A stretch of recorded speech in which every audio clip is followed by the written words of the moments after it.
Kawaki waited outside the tunnel for the two men to settle who would take the boy, Jigen came out, claiming that the man had gladly withdrawn. When he was first brought to Kara, Jigen took Kawaki to Amato's laboratory, telling him that he would give Kawaki a gift when they truly became parent and child.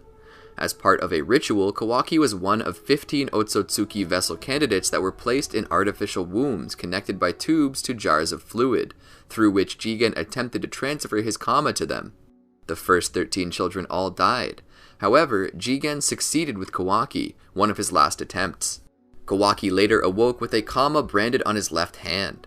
Despite Jigen's promise of safety, Kawaki would later describe his life from then on to be a living hell. He would constantly be put through grueling training, all so that he'd master the kama and become the perfect vessel for Ishiki Otsutsuki, as Jigen wanted. During the training, he would constantly berate Kawaki as only having value as a vessel for the kama, and would strike the boy whenever he questioned him. Kawaki eventually also underwent extensive body modification. Ao Arc.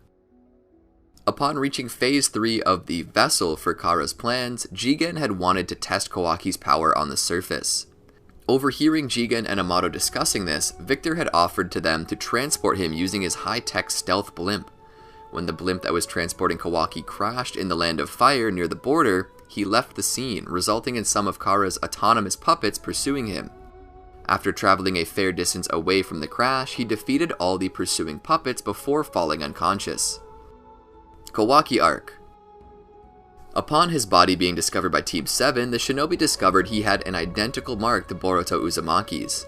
When both their seals began to hurt, Kawaki was dreaming of his first time meeting Jigen, leading to him abruptly waking up and destroying the area within his vicinity. Questioning who the team was, Konohamaru identified himself and asked for information regarding the crash.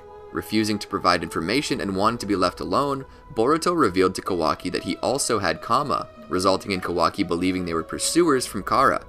As they tried to correct him, Garo made his presence known, announcing his intentions of recovering Kawaki.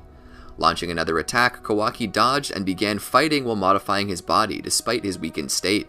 Upon Garo managing to subdue Kawaki, his kama activated and strengthened him, leading to Kawaki destroying Garo's prosthetic arm. Walking towards Garo and absorbing his blast, Kawaki impales him with his modified arm, before killing the outer with a shockwave. To his surprise, Boruto instinctively activated his mark to absorb the shockwave and protect his team. This convinced Kawaki more than ever that they were with Kara. Kawaki told Boruto to tell Jigen if he pursued him, the mountain of corpses would increase. Their conversation was cut short as smoke emerged from his body, leading to Kawaki collapsing and being examined by the shinobi. Ultimately, the Konoha nin decided to bring him to meet with the 7th Hokage. In the anime, Kawaki was brought to the Advanced Technology Research Institute in Ryutan City, where he was detained until further notice. Attempting to escape, he acquired some scientific ninja tools to aid his breakout, during which he was severely injured by Nue. Fleeing to a nearby village, he was pursued by Sumire Kake. Upon her finding him, Sumire realized the deep emotional scars Kawaki had from his childhood, able to relate. Soon after, the pair was attacked by police, forcing Kawaki to flee and fight his way out. Intercepted by Naruto, who learned from Sumire that Kawaki was just scared for his life. Naruto proceeded to passively hold Kawaki off until he collapsed from exhaustion. When Kawaki awoke, he found himself in the Konoha hospital, surrounded by the Konoha shinobi. Learning that he was in Konoha, Kawaki attempted to flee out the room's window, but was restrained by Shikamaru Nara. Afterwards, Naruto introduced himself as the Hokage.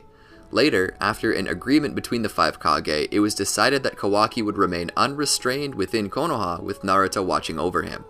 Naruto escorted Kawaki through the village to his house, during which he fled for not wanting to be used. To his shock, Naruto effortlessly caught up and blocked his path, prompting Kawaki to continue going to the Hokage's house. There, he attempted to flee again, but in the process destroyed a vase, leading to Naruto asserting his prowess and intimidating Kawaki into submission. When Boruto discovered Kawaki would be living with his family, he begrudgingly apologized before introducing himself. Later, after the frustrated boys fought each other, Kawaki revealed how he obtained his kama, and suggested they work together to remove their markings. Telling Boruto he'll replace the vase, Naruto took him to get a replacement. On their way, he met Sarada Uchiha. In the anime, they also met her with Chocho at a pastry shop. There, Kawaki was treated to a snack, amazed at such flavors he had never tasted before. Soon, Kawaki was brought to Yamanaka Flowers. At the flower shop, Kawaki met Ino Yamanaka, to whom Naruto had entrusted to sense the enemies after him. There, he also had a panic attack after flower roots reminded him of Jigen's experiment. Seeing how traumatized Kawaki was, Naruto gave him a comforting hug, insisting that it was fine. In the anime, while treating Kawaki to lunch, he insists to Kawaki that sharing experiences with each other is a great way to connect with people. Upon returning to the Uzumaki house with a new vase and flowers, Boruto rejected the new vase and instead gave him glue to repair the broken one, much to Kawaki's anger. Later, while watching Boruto and Naruto spar, Kawaki insisted Boruto try using Kama, prompting him to activate his to activate Boruto's. The mutual respect and support between the two after the match concluded surprised Kawaki, remembering his own harsh experience with father figures.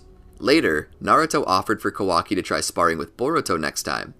Kawaki declined as he couldn't use chakra, and though Naruto insisted that all can learn to do so as chakra exists in all people, Kawaki only stated he would like learning to use a shadow clone solely so he could beat himself up to feel better when frustrated. Knowing the feeling of having nothing and no one, Naruto insisted that self-hatred would solve nothing, and that with friends he could change for the better, despite Kawaki believing it to be a complete lie. Afterwards, Kawaki bitterly decided to repair the broken vase. While struggling to fix it, Boruto decided to take Kawaki's offer of learning what he knows about their Kama. Deciding to do so through sparring, the two quickly activated their respective marks.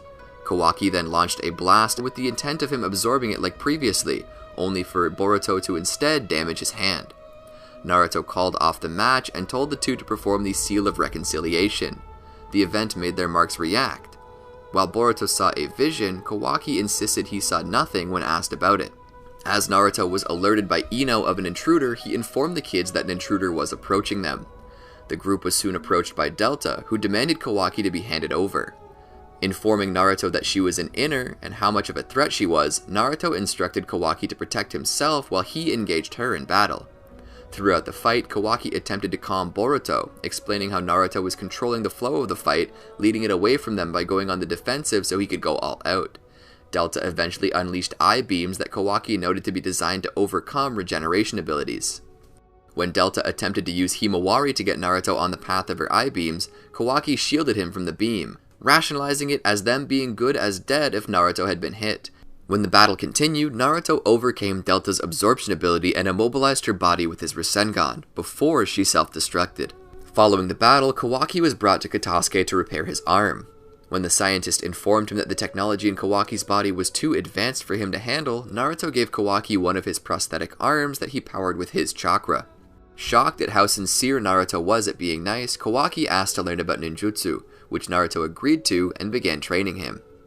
Preceding this, Kawaki trained in ninjutsu and continued repairing the vase, as well as spent time with Boruto and his peers, during which he opened an extreme shinobi picture scrolls and got a 4th Hokage card, which he traded for Boruto's 7th Hokage card. While Naruto slept and Kawaki discovered he was missing the last piece of the vase he constructed, Kurama manifested its head to warn Kawaki not to wander off from Naruto. While shocked, Kurama explains its role in watching over him, and corrected certain misconceptions Kawaki had about Naruto, explaining the various hardships he had to overcome. Moved by the story, Kawaki wondered if he could ever become someone like Naruto. Later, Kawaki impressed onlookers with his grasp over the basics of chakra control. When conversation turned to Kama, Kawaki admitted Jigen was the one responsible for giving it to him, and that they would inevitably have to fight him. Boruto stood with Kawaki, even calling him his brother in support. Later, at home with Naruto, after giving up on finding the last piece of the vase, Kawaki's Kama unexpectedly created a portal from which Jigen emerged. Aiming at taking Kawaki back with him, he pushed Naruto away, leading to Kawaki attempting to attack Jigen, but was subdued. Having talked down on the Hokage, Kawaki sprouted a horn in anger, during which Naruto kicked Jigen away. Seeing Jigen powering up in order to fight the Hokage,